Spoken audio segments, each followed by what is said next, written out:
خازن آبگرد کوره ارقایی.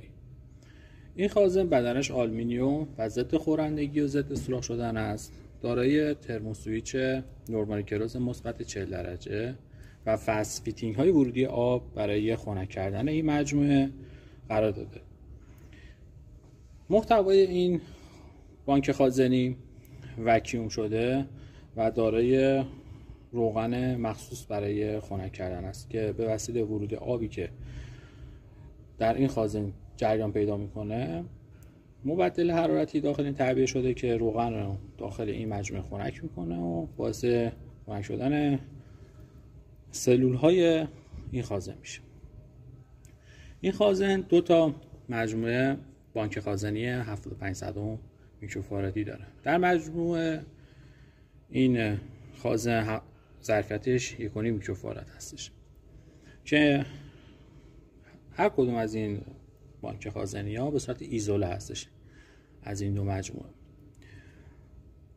از نظر ایزوله بودن این خازن، این برای یک خازن هستش، این بخش، اینم برای بخش دومش هست که میتونیم از هر کدوم از این خروجی ها استفاده کنیم. جهت جریان بین پله ها میتونیم انتخاب کنیم که از کدوم قسمت به صورت حالا پلی که قرار داده میشه به صورت تصمیم مسی میتونیم جریان و مقدار ظرفیت خازن‌ها رو توی این مقره ها انتخاب کنیم.